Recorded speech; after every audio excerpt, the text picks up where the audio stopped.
So, Swan Quarter.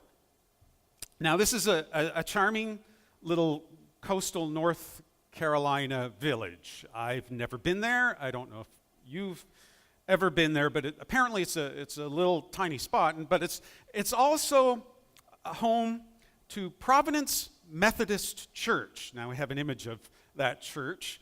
Providence Methodist Church. It's not a big church.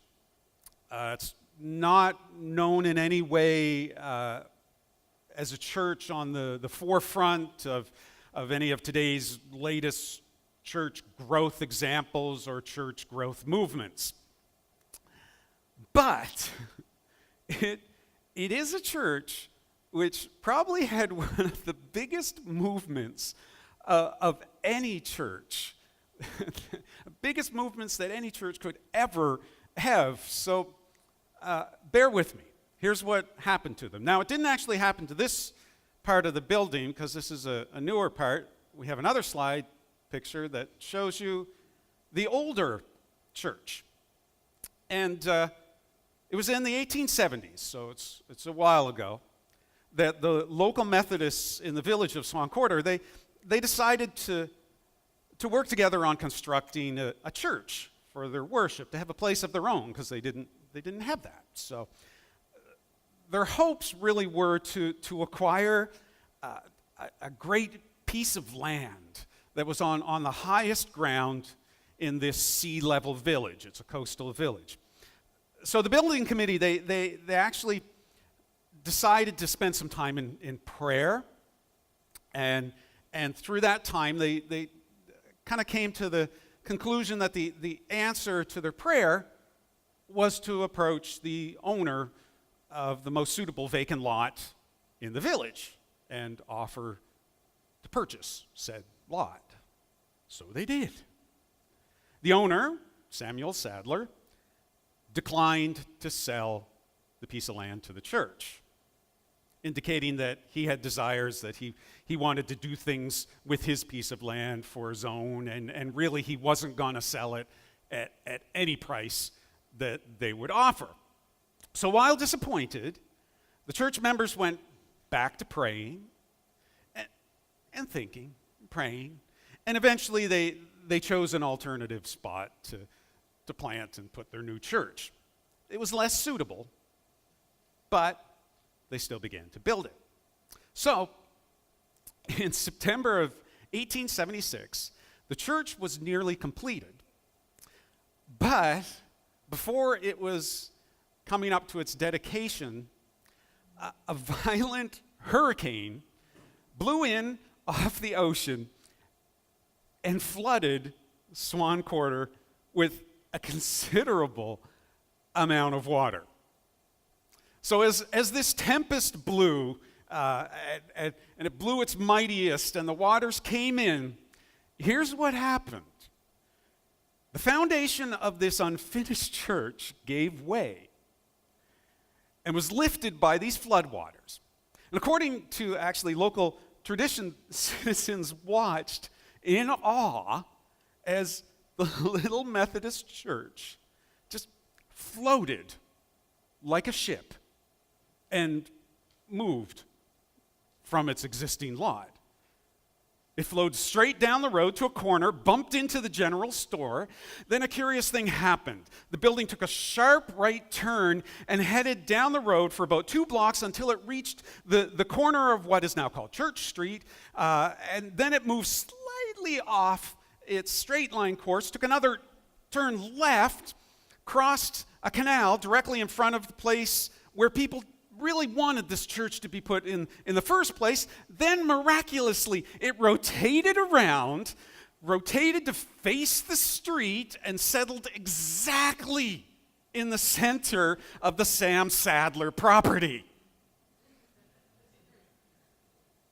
Look it up. This is true.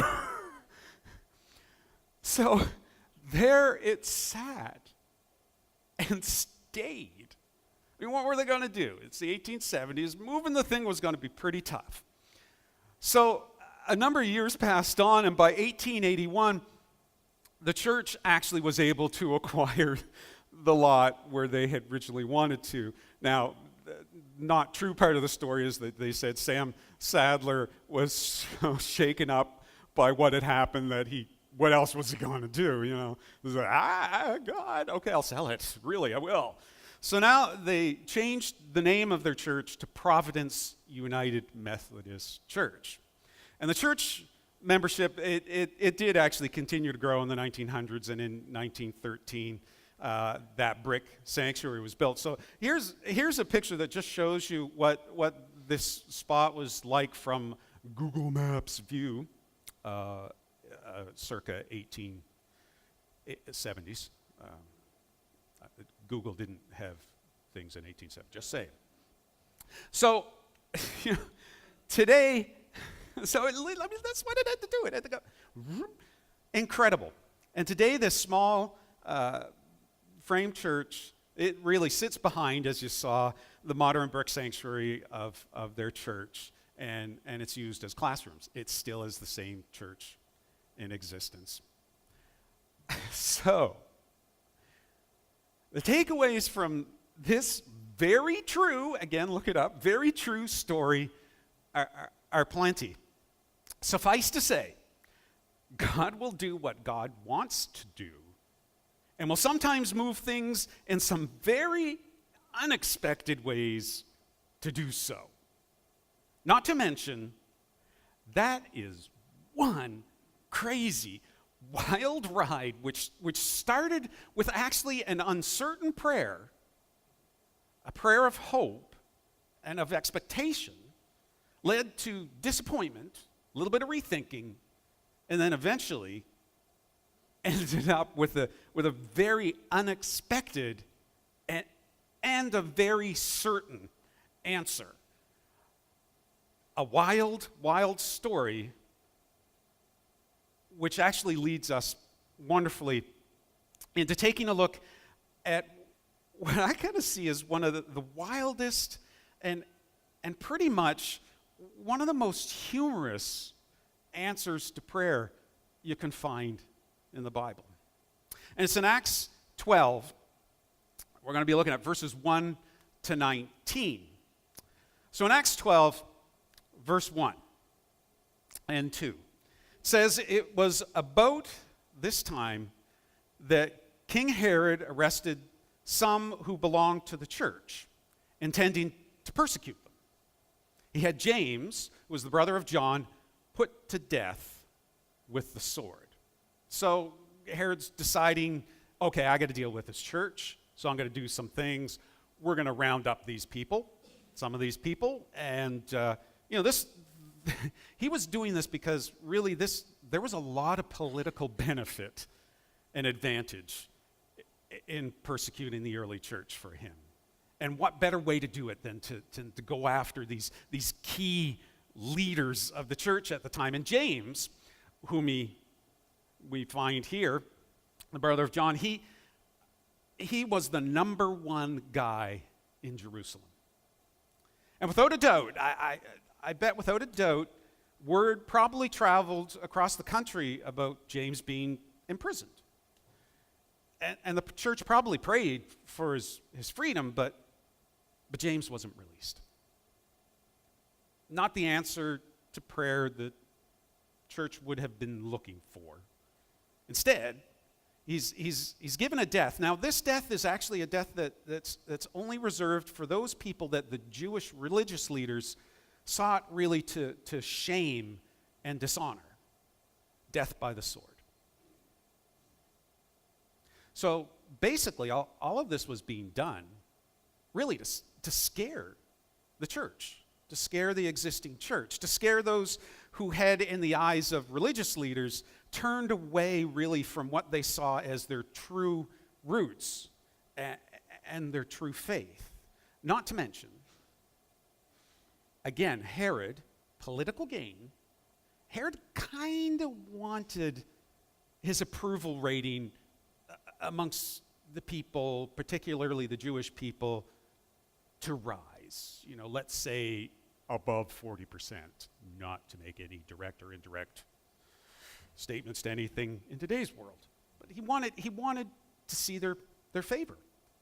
So suffice to say, for the church, you can see this really was a time of apprehension, a time of fear and concern, because the church did not know at this point in time what the future held for them. Someone was coming after them. Someone was trying to wipe them out, to stop the movement. And things for them were looking a little bleak. So I said this is a humorous passage. I don't know about you, but so far, not so much. Not so much. So Acts 12, 3-11. When he saw that this met with approval among the Jews, now that's putting James to death, may as well continue. He proceeded to seize Peter also. And this happened during the festival of unleavened bread. After arresting him, he put him in prison, handing him over to be guarded by 4 squads of 4 soldiers each. Herod intended to bring him out for a public trial after the Passover had finished. So really, I mean, seriously, for Peter, from all appearances, this was a crazy, hopeless situation. Not to mention, I mean, that 4-4, that's a pile of guards for one little old Peter. Herod basically started to seal the end, or at least take the wind out of the church. And now he was going for the top gun. I mean, this is Peter. This is the one who Jesus called the rock. Dwayne Johnson, just to say. You know, Jesus said about him, upon this rock I will build my church. So Herod was going after one of the very foundation parts of the church to kind of knock it down and get rid of it. So the end seemed apparently near for Peter. And these 16 guards would assure that Herod's bloodthirsty appetite was going to be satisfied. So Peter was kept in prison. But the church was earnestly praying to God for him. Earnestly praying.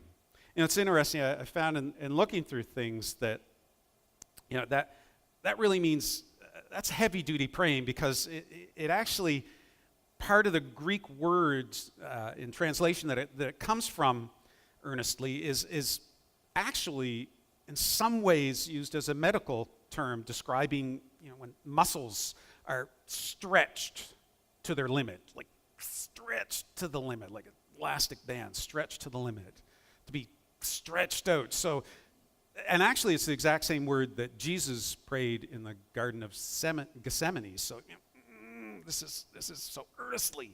They're stretching out to the limit in prayer, asking God for help. Just, please, God, please. But now here's where things start to get really, really interesting in this story. The night before Herod was to bring him to trial, Peter was sleeping. He could sleep. Peter was sleeping between 2 soldiers, bound with 2 chains, and sentries stood guard at the entrance. Suddenly, an angel of the Lord appeared, and a light shone in the cell. He struck Peter on the side and woke him up. "Quick, get up," he said, and the chains fell off Peter's wrist. You know, I can only imagine this. You know, the angel. Psst. Peter, get up. Peter, yo, man, get up. Peter, you know, he thumps him to get him up. Peter. You know, that's what needs to happen to me, really, truly. But here's what happens when he gets hit like that. Then what happens as we go on? The angel said to him, "Put on your clothes and sandals." So Peter did. "Wrap your cloak around you and follow me," the angel told him. Peter followed him out of the prison, but he had no idea what the angel was doing and was really happening, that what the angel was doing was really happening. He thought he was seeing a vision. It's kind of like those dreams you have where things are so real. You dream, you wake up, you're dreaming, you wake up, and you're late for something important. You get into the car, then you realize you're still in your PJs, and then the dog from the back seat looks at you and goes, "Dude, what are you doing?" Okay, that's my dreams. They're kind of strange, I guess, but I really don't blame Peter at all for doubting things being real at this point. I mean, Peter, get up. It's actually pretty impressive that he could actually sleep in this, because he probably knew what was going to happen to him. Let alone have, he didn't really expect an angel to get all MMA on him, mixed martial arts, for those. So, Peter and the angel, they continue here. They passed the first and second guards and came to the iron gate leading to the city. It opened for them by itself, and they went through it. When they had walked the length of one street, suddenly the angel left him. Now, at this point in time, I would be kind of like, got me out. What now? What do I do? But not Peter. He wasn't really doing that. Peter actually had clarity. Verse 11, then Peter came to himself and said, "Now I know without a doubt that the Lord has sent his angel and rescued me from Herod's clutches and from everything the Jewish people were hoping would happen. Everything that they were hoping would happen to him." See, he had clarity. It didn't take him long to realize that God had done something for him. Granted, angel beating is not what you expect, but he realized that God had done something, and he realized it, let's admit it, a lot sooner than a lot of us probably realize it on a regular basis. So that's really why I think my next prayer needs to be, God, if I seem so thick-headed as to not realize what you have just done for me, send that angel down to whoop at me, okay? Maybe it should be my next prayer. And then it continues. What does he do next? When this had dawned on him, he went to the house of Mary, the mother of John. So it's also called Mark, it gets into this, where many people had gathered and were praying. Now, Peter knocked on the outer entrance, and a servant named Rhoda came to answer the door. When she recognized Peter's voice, she was overjoyed, and she ran back without opening it. And she exclaimed, "Peter's at the door." Okay, this is funny. I mean, really seriously, this is funny. Peter first had the presence of mind to realize that he is now a fugitive and most likely soon to be at the top of Jerusalem's most wanted list. He also had the presence of mind to get out of the street, because they were probably coming for him, and go to a house which no doubt he knew was a church house in Jerusalem, part of the larger church in Jerusalem. In fact, it was Mary, the mother of John's house, as we see. And there he'd find friendly faces, but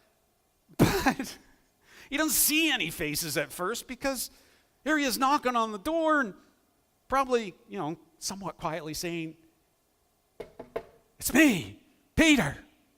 That's how he sounded, I imagine. "An angel got me out, hit me, and then dumped me on the street. Can you let me in?" So he's probably, standing out there, but this wonderful girl, Rhoda, gets so excited to hear Peter's voice, she forgets that one simple thing. Open the door. Open the door. Let it in. So she goes back, and then the reaction that she gets from the rest of the church members is, well, let's say it's tepid at best. 15. "You're out of your mind." they told her. Seriously, this is not a John paraphrase. That's directly from the NIV. When she kept insisting that it was so, they said, it must be his angel. So okay, to clarify this a little bit here, where they think it's his angel. It was a common belief in the ancient Jewish people that every true Israelite had a guardian angel, specifically assigned to them. And when the angel often appeared in human form, it would assume the likeness of the person they were protecting. But it was also a view that at times angels would just appear as people that were known and that were alive and all. So, but to be clear, I want to be clear that we're not getting into this, but I'm neither going to confirm nor deny the existence of guardian angels, because the biblical text is not wholly clear on that, so we're going to leave that aside for right now. So the story continues. But Peter kept on knocking, and when they opened the door, and I might add, finally, and saw him, they were astonished. Apparently, they were loudly astonished, because Peter motioned with his hand for them to be quiet. I mean, you can see it. Oh, Peter, you're here. You're here. You're here. We need to go tell everyone. They'll be so happy. And Peter's like, But instead, Peter doesn't react in that frustrated way. He just simply motions for them to be quiet and described how the Lord had brought him out of prison. Tell James and the other brothers and sisters about this, he said, and then he left for another place. So he got into safety, and then he goes elsewhere. So if you're curious, when it says tell James and the other, we talked about James earlier. It's a totally different James, not the one that was run through with a sword. So, continuing. In the morning, there was no small commotion among the soldiers as to what had become of Peter. After Herod had a thorough search made for him and did not find him, he cross-examined the guards and ordered that they